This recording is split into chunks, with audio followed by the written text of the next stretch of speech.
Muy bien, muchísimas gracias. Interesante todo. Ahora vamos a continuar con el evento y vamos a hablar de estrategias fiscales para mejorar la competitividad empresaria. Entonces, nos están acompañando ahora Daniela Luz Clara, que está a cargo de sustentabilidad en SMS, y Guillermo Pérez, del Grupo GNP. Y modera el señor Guillermo Sidotti. Bueno, pero dije un montón de cosas. gracias Daniel.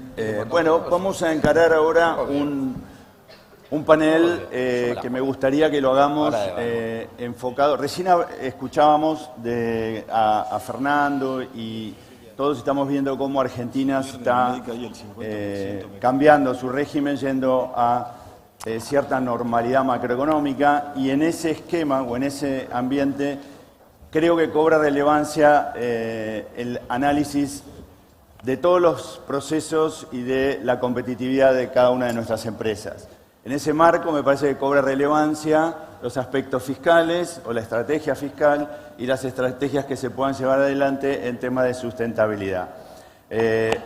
Bueno, panel de lujo, tengo a Daniela Luz Clara, responsable de sustentabilidad de SMS, y a Guillermo Pérez, amigo de la casa, presidente del Grupo GNP, una de las firmas especializadas en estrategias fiscales y una de las más premiadas en Argentina a nivel internacional. Me gustaría empezar contigo, Daniela, si te parece, contanos un poquito qué estás viendo a nivel global respecto de la sustentabilidad, qué impactos podés vos identificar de la sustentabilidad en la micro, en la empresa, que hacen a la mejora, como decíamos, de la competitividad, y después, si te parece, algún caso que tengas en mente nos puede ayudar a entender mejor. Bueno, gracias Guille, buen día. Bueno, es un placer nuevamente estar acá, representar a SMS, y acompañarles esta mañana. En temas de competitividad hay mucho que hacer desde la mirada de la sustentabilidad, ¿no? Y cuando uno piensa en competitividad también piensa en la búsqueda de financiamiento. Entonces, a la hora de buscar ese financiamiento, ahora hay como muchas miradas puestas en el mercado internacional.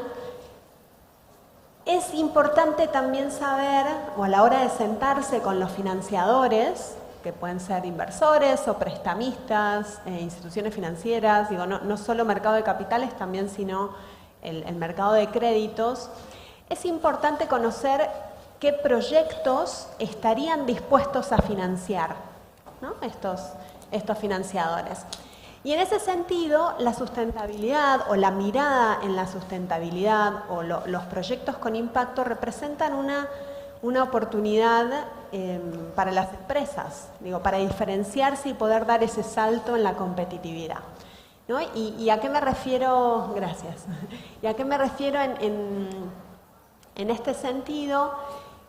Vemos, justamente grupos inversores, fondos de impacto, organismos internacionales, mismo entidades financieras en el mercado local que tienen líneas de financiamiento específicas y que están con apetito de buscar proyectos. Entonces, que las empresas puedan ver adentro qué están financiando, inversiones que hayan hecho en un pasado cercano, inversiones que tengan planificadas o proyectos que tengan en marcha o que puedan hacer para llamar la atención, captar la atención de estos financiadores con apetito, ¿no? Claro. Entonces, ¿y a qué me refiero con qué tipo de proyectos? Digo, uno piensa en proyectos de sustentabilidad y piensa en cosas, en obras o en cosas más majestuosas, ¿no? Uno ve un parque eólico, pero la sustentabilidad o esto que genera competitividad está también en los proyectos quizás que pasan desapercibidos, que mismo de la modernidad uno emprende estos proyectos. Sí.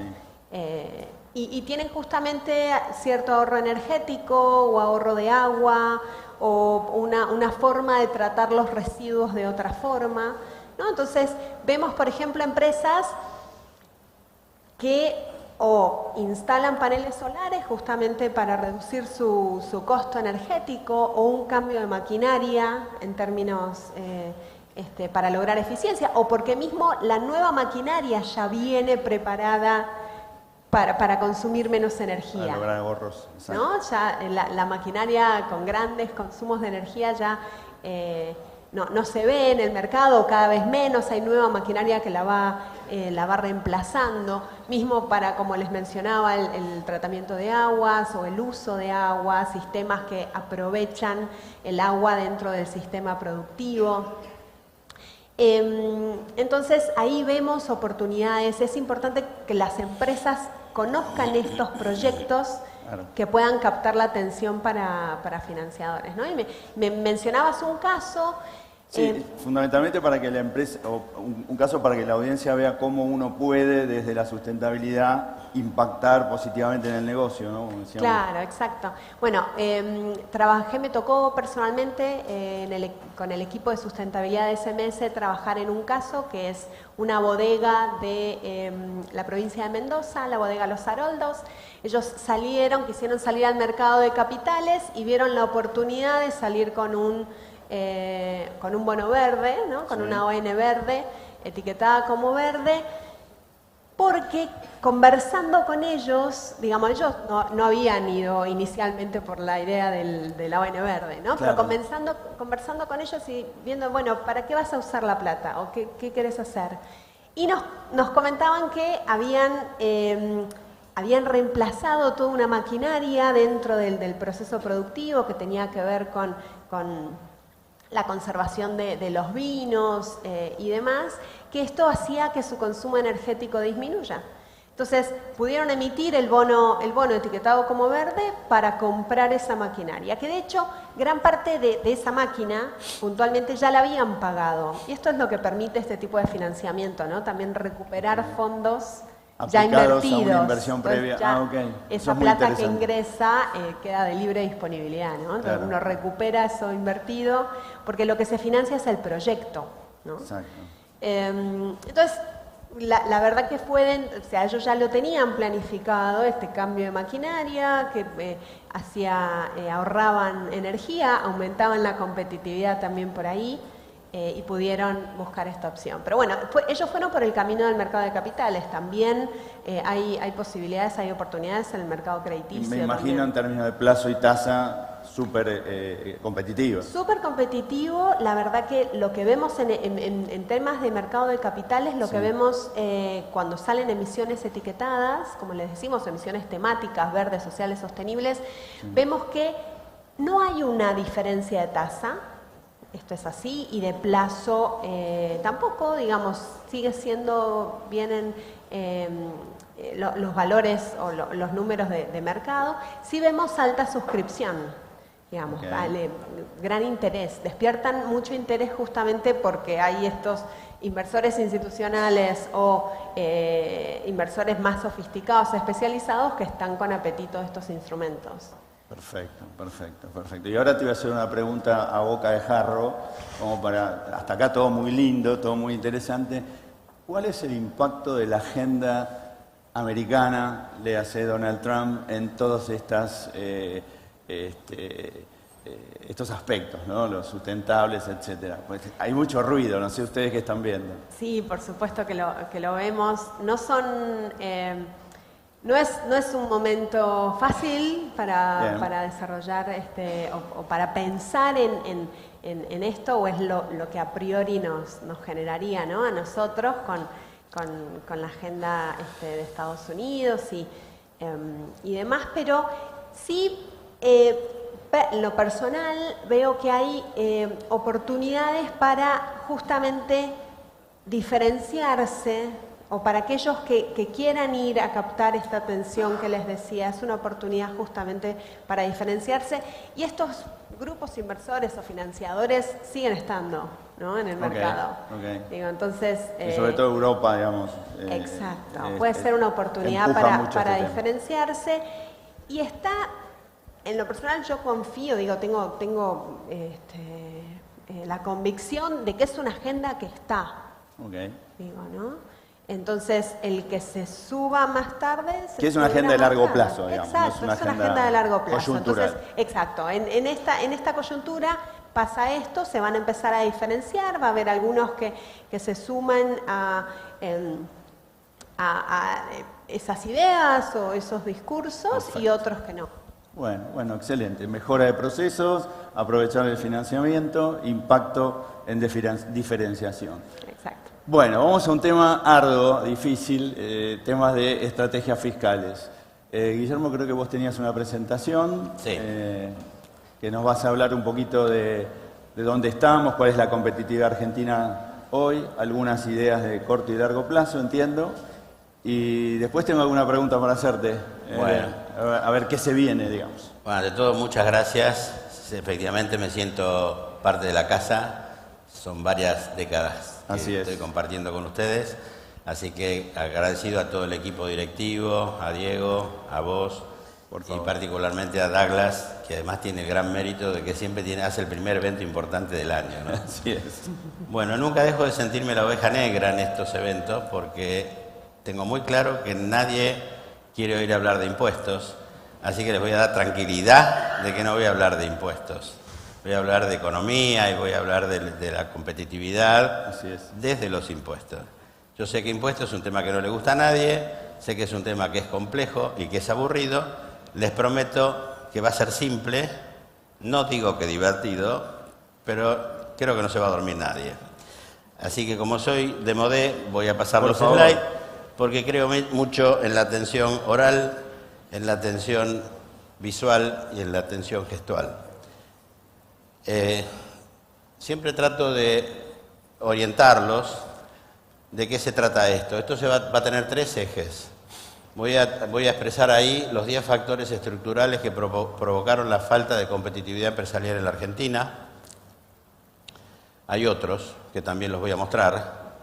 Después voy a hablar un poquito del impacto tremendo que tiene la carga tributaria empresaria y en los individuos, o sea, y social. Es un factor tremendo que nos quita competitividad. Y es un tema que hay que resolverlo, porque no se trata de simplemente abrir las fronteras, porque con este impacto que tenemos, ya de movida no somos competitivos. Cuando digo tributario va todo, van los impuestos, van las cargas sociales, etcétera. Y después, para terminar, que es el núcleo de esta charla, vamos a hablar de estrategias tributarias para que ayuden a mejorar la competitividad de ustedes. Hay ciertas medidas de corto plazo, hay muchas, puse algunas importantes, hay otras de largo plazo que son esenciales, son estructurales, que si no cambia eso, no cambia el país.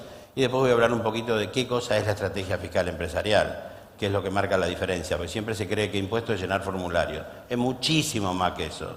El tema es que no le damos importancia. Yo enseñé 40 años en la UCA me enseñaron que al 98% de los estudiantes de ciencias económicas, a los que estudian para contador, no los que estudian ingeniería o química, no les gustan los impuestos, así que imagínense los demás.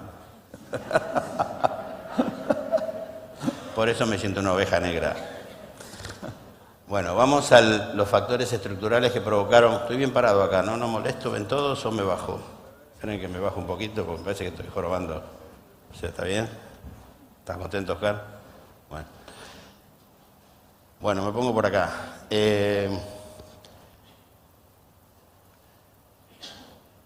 Argentina nunca tuvo un proyecto de país y no tuvo políticas públicas alineadas con ese proyecto, ¿sí?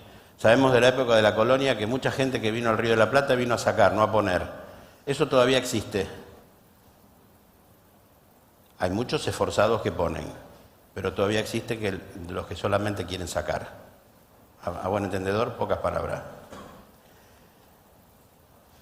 Las políticas que tuvimos nosotros en los últimos 100 años fueron muy destinadas al consumo y no a la producción. Si no hay producción, la torta no crece. Si la torta no crece, tenemos menos torta para cada uno de los que estamos acá. Es fácil, es simple. Si la torta fue siempre la misma y cada vez tenemos... Hace 20 años éramos 40 millones, somos 50 y del año 2010 no crecemos, como dice ahí. Con lo cual, la torta, el pedacito de torta que nos toca es cada vez más chico para cada uno de nosotros. Es fácil.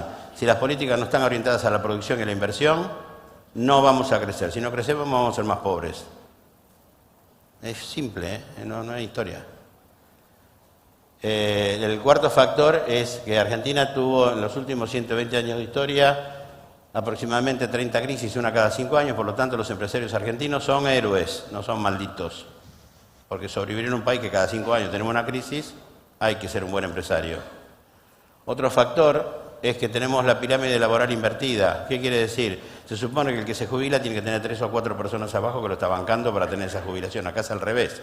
Acá tenemos unos 11 millones o 12 que tienen trabajo formal. El empleo además privado no crece desde hace muchos años, porque no crece la Argentina, y tenemos 5 millones con empleo informal que no aportan, con lo cual hay 11 millones que están bancando a 50 millones. Es un problema estructural serio. ¿Cómo se resuelve eso? Con inversión, con crecimiento y con dando empleo a toda la gente que hoy no tiene empleo. En España, por ejemplo, son 45 o 50 millones y 25 millones que trabajan. Acá hay 11. Y eso no se resuelve en 3 añitos, se resuelve en décadas, porque venimos de décadas de todo lo contrario. El sexto factor es que cuando yo empecé a trabajar había un 3% de pobrezas. Si quieren lo discutimos, menos del 10, menos del 5. O sea que cuando empecé a trabajar acá con el señor Oscar, que fue compañero mío en la universidad, estos 3 eran pobres, todos los demás no eran pobres. Ahora la mitad de este salón es pobre. Ahora dice el gobierno que la pobreza bajó al 33%, no sé, es algo estadístico.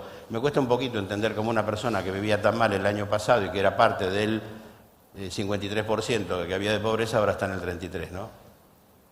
Algo hay que revisar ahí. El gasto público, esto es muy importante, eso lo mencionó Milei en el Congreso el 1 de marzo. El gasto público en Latinoamérica ronda más o menos el 25% del PBI. Right. Fíjense lo que pasó con el gasto público al 2023, estaba en el orden del 45%.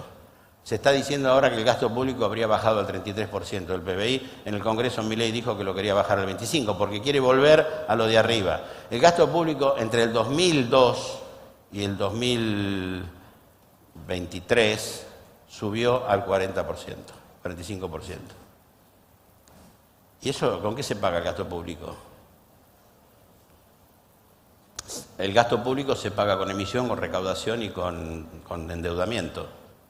¿Sí?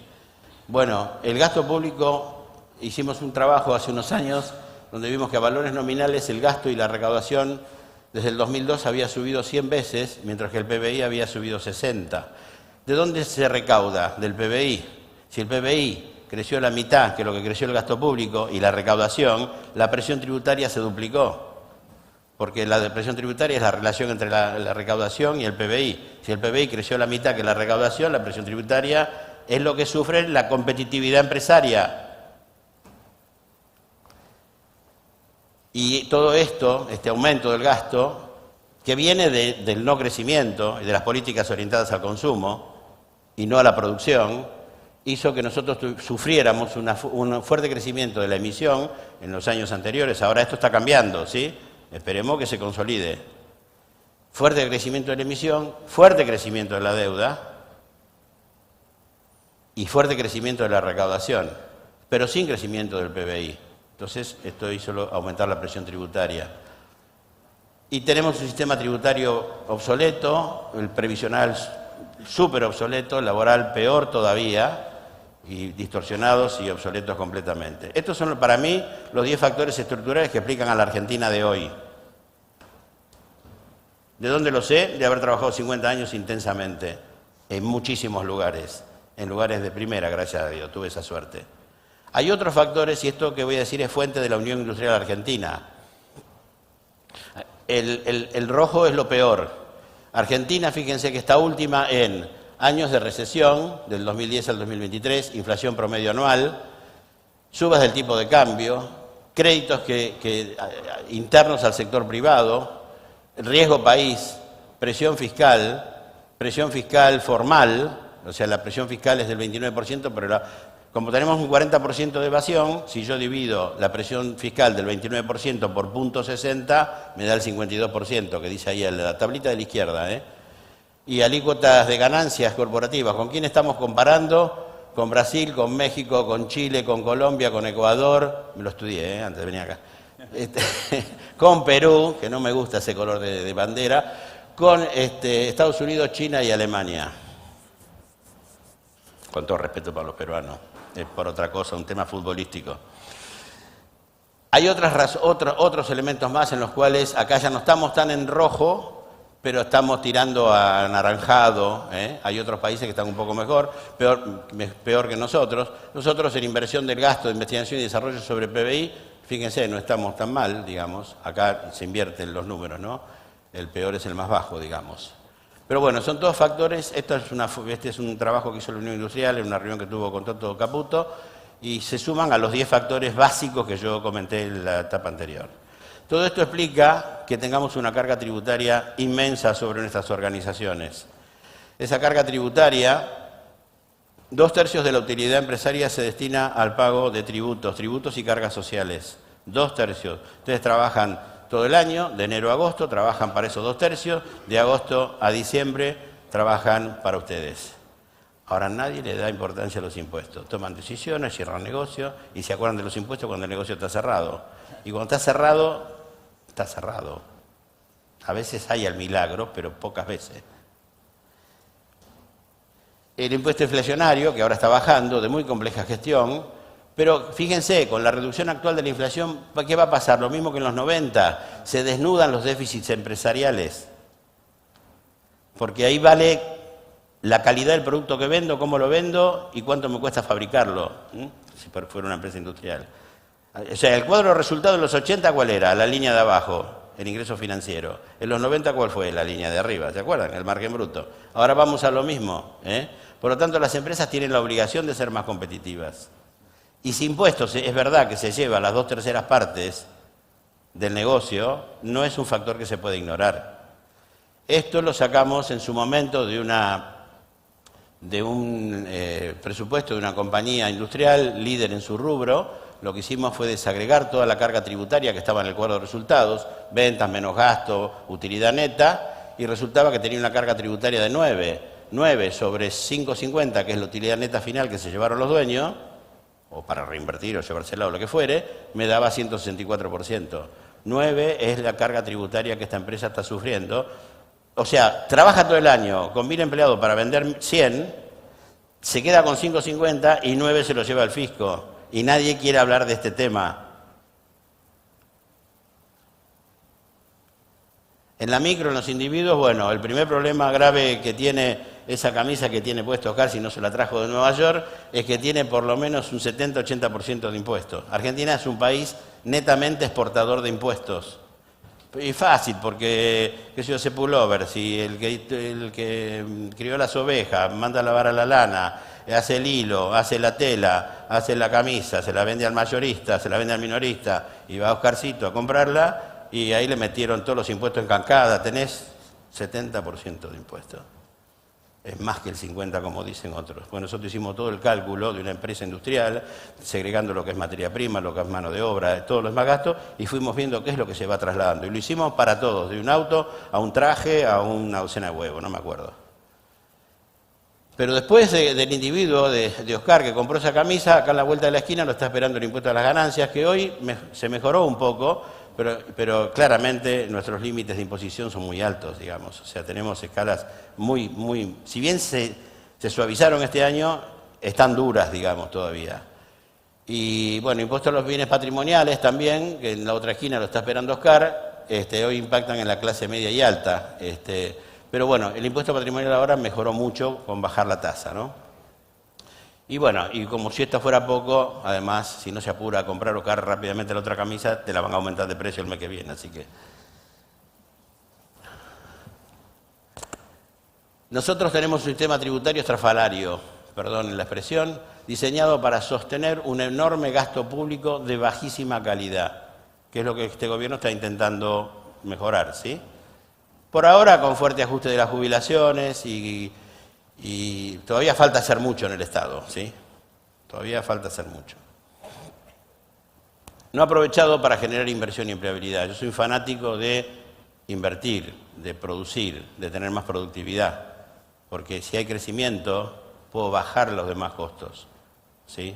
No es lo mismo en un día fabricar un vaso que fabricar 10. Todos mis costos se distribuyen entre 10. Eso es competitividad. La palabra competitividad desapareció de la jerga. ¿Dónde vemos que los gremialistas nuestros hablan de competitividad? Bueno, y esto es un resumen de lo que pasa con el sistema tributario, ¿no? Todos lo saben. Impuestos regresivos, distorsivos, alta evasión. Fíjense, si nosotros resolviéramos, tenemos un 45% de evasión, algunos dicen un 50%. Bajamos 10 puntos de la evasión, se resolvió una parte muy grande del déficit fiscal, del famoso superávit que tenemos que lograr, ¿sí? Claro, para eso hay que trabajar en serio, para bajar la evasión. No seguir pescando en este corralito.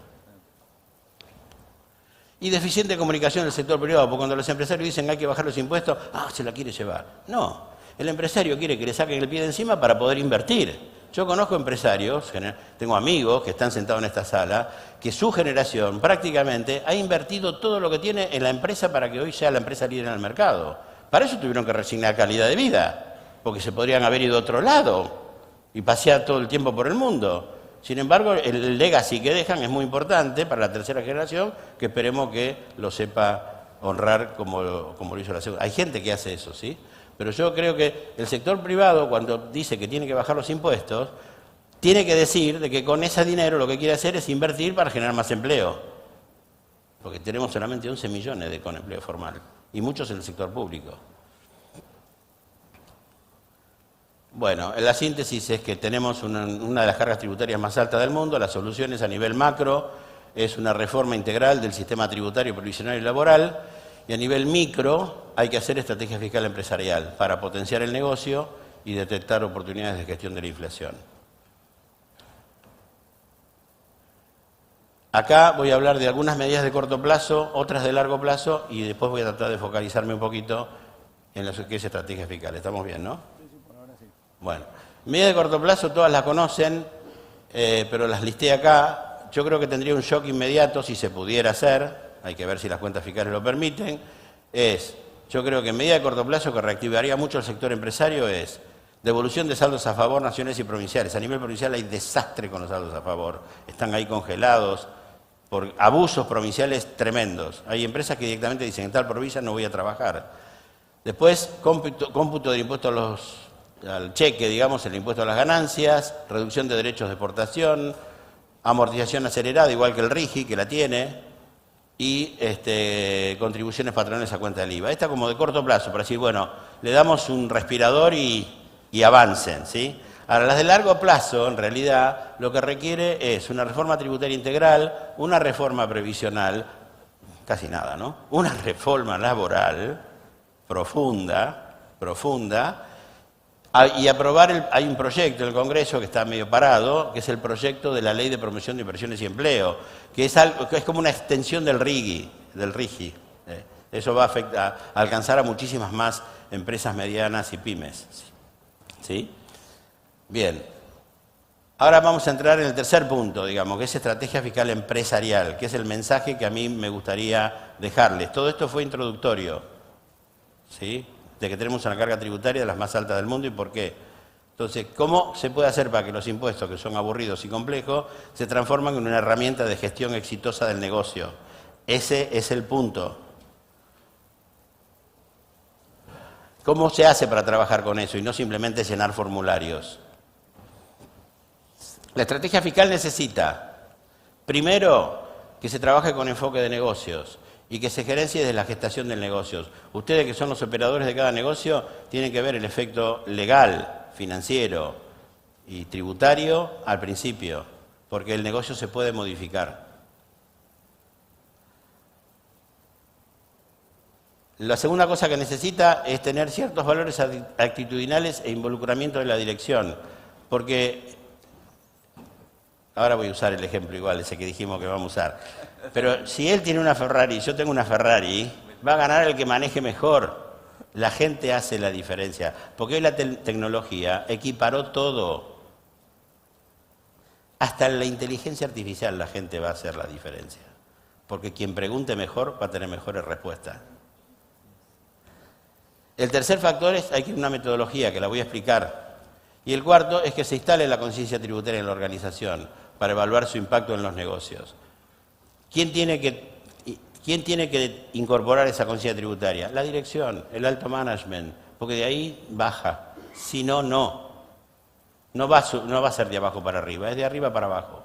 Se tiene que convencer el empresario. Y por supuesto, la implementación es un factor clave de éxito, porque podemos hablar todo esto, pero después a la hora de arremangarnos y meter los pies en el barro, no nos gusta, no pasa nada. Vamos a hablar de cada uno de esos 4 puntos. Perdón, a ver. Vamos a hablar de estos 4 puntos, ¿sí? Enfoque de negocios, ¿qué es lo que quiere el empresario? El empresario básicamente quiere maximizar la rentabilidad contable y minimizar el resultado impositivo para pagar menos impuestos, la ganancia, por ejemplo. Alguien me podría decir, esto es imposible de conseguir, porque si esto es la declaración de impuestos a la ganancia de una sociedad, si el resultado impositivo parte del resultado contable, más o menos ajuste que me obliga o me permite la ley, si cuanto más alto sea el resultado contable, más alto va a ser el impositivo. No. Un negocio gerenciado de 2 maneras diferentes da un resultado impositivo diferente.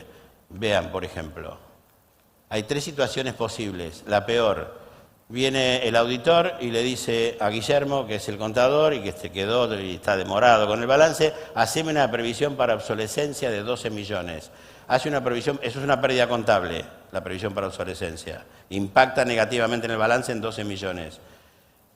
Pero no es deducible impositivamente, con lo cual yo ahí tengo un efecto neto en resultados de 12 millones, una pérdida, malo para los bancos, malo para proveedores, malo para los clientes, malo para el accionista. Vamos a suponer que estamos al revés, que Guillermo se puso, Clara es tu nombre, ¿no? Daniela, se puso de acuerdo con Daniela, están trabajando y dijeron, este año lo vamos a madrugar al auditor. Y sabemos que pasamos el dedo por el almacén y tenemos esta obsolescencia, estas Commodore 64, no se las vamos a vender a nadie. Estas computadoras. Entonces, ellos hacen una previsión para obsolescencia por 9 millones. ¿Por qué por 9? Y porque esta ciencia no es exacta. El auditor dijo 12 porque se cubrió las espaldas, lo infló. Nosotros decimos que es 9, que es la cuenta correcta. Pero Guillermo se acordó de esta charla de hoy y dijo, guarda, que si esa previsión para obsolescencia de inventario la registramos ítem por ítem en el libro de inventarios y balance, es deducible impositivamente. Quiere decir que esos 9 millones... que es la flecha azul de arriba, si lo deduzco impositivamente al 35%, me ahorro 3 de impuestos a las ganancias. ¿Cuál es el impacto neto en resultado? 6 millones.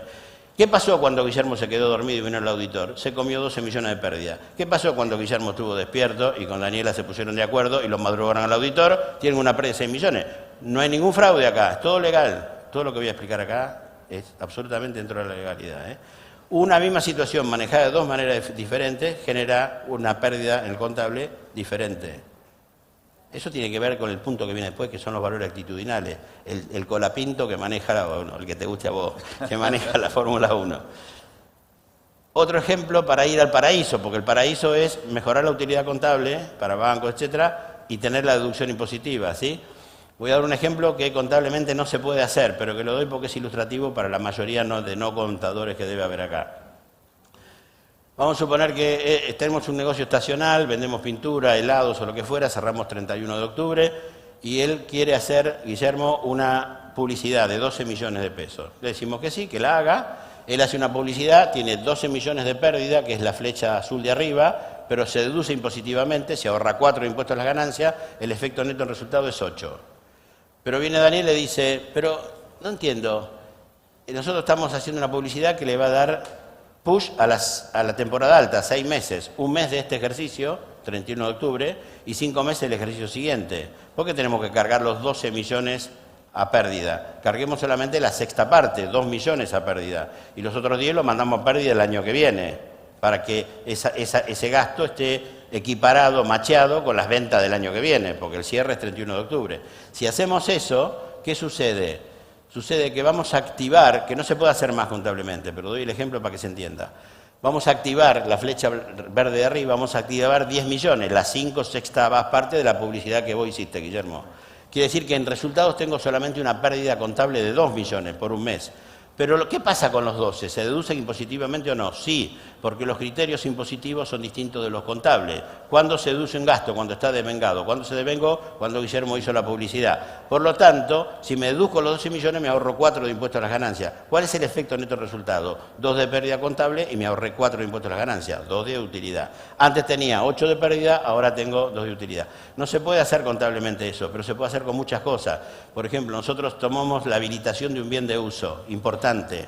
Y bueno, ese bien de uso, si lo puedo habilitar el último día del ejercicio, la ventaja que tiene es que lo amortizo por un día, pero impositivamente lo puedo amortizar año completo. O hay gastos de investigación y desarrollo que los puedo mandar a pérdida impositivamente y contablemente los puedo activar por un determinado periodo de tiempo. O vendo un bien de uso usado y hago venta y reemplazo, y en lugar de gravar la utilidad por la venta del bien usado, lo deduzco del costo impositivo del nuevo bien y amortizo en el valor de compra del nuevo bien menos la utilidad del bien vendido, con lo cual difiero a 10 años la utilidad por la venta del bien vendido. ¿Qué quiere decir? Que con eso, en esos casos, muchos otros que hay, mejoro el resultado contable y logro reducción impositiva. Mensaje: un negocio o una operación gerenciada de dos maneras distintas genera un impacto contable impositivo diferente. Valores actitudinales, esta charla es una charla de 2 horas, así que la voy a dar cuánto, en 15 minutos, 20. Bueno. Ya estamos. Los valores actitudinales para el ejemplo de la Ferrari son todos estos. ¿Qué quiere decir? ¿Qué quiere decir? Hay que tener enfoque de negocios, proactividad, identificar el valor de los hechos desconocidos. Si a mí viene Guillermo y me dice, quiero traer pantalones de China, ¿paga IVA? Sí, se acabó el diálogo. ¿Por qué? Y porque me lo dijo Daniela, ¿por qué? Porque me lo dijo Claudio, ¿por qué? Porque me lo dijo Rubén.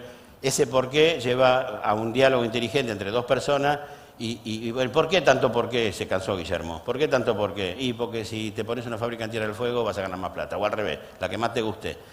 Ese es ahí es donde la persona hace la diferencia, ¿sí? Y esto aplica a un pediatra, aplica a cualquiera, ese valor actitudinal, ¿sí?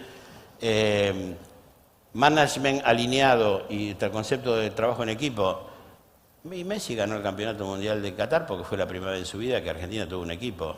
Antes Maradona, que era solo... Bueno, Maradona lo ganó en el 86. Pero antes Messi no ganó ninguno porque no tenía equipo. Nadie le gana un equipo. Ninguna persona, por más buena que sea, le gana un equipo. Por eso ustedes tienen que trabajar en equipo. Encuadre los negocios o conocimiento de la industria. Yo fui muy petrolero, trabajé mucho con todas, me tocó la privatización de YPF y muchas otras. Yo me desgrababa en una época los fierros que iban a la destilería, porque había una desgravación. ¿Qué quiere decir? Que deducía la amortización y otra vez más como una desgravación. ¿Cómo eran los fierros que iban al proceso industrial? ¿Cómo se definía proceso industrial? Cuando la materia prima entraba en un estado y salía en un estado diferente. Así es como estaba definido en la ley. Bueno, yo no me deducía los tanques de almacenamiento que hay al costado de la ruta, al lado de la Cigüeña, porque era un tanque de almacenamiento, no había proceso industrial. Voy a Comodoro Rivadavia, pregunto, ¿y qué me dicen? Mirá, acá sale el crudo, pero a presión, metemos, no es como Vaca Muerta, bueno, Vaca Muerta también tiene su estilo, su cosa particular. Pero esto era, se inyectaba agua a presión en Comodoro a 3.000 metros de profundidad, salía el crudo junto con agua y minerales, y en los tanques eso había una decantación. El aceite bituminoso, que es el crudo subía o bajaba, no me acuerdo, y el agua y los minerales se separaban. El agua y los minerales no sé dónde lo tirarían, y el aceite bituminoso iba a la destilería. ¿Qué empecé a hacer? A desgravarme el tanque de almacenamiento, porque había un proceso industrial. El crudo entraba mezclado con agua y minerales y salía diferente, ¿sí?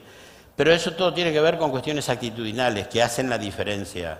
Por eso siempre decíamos el ejemplo de la Ferrari, ¿sí? La gente hace la diferencia.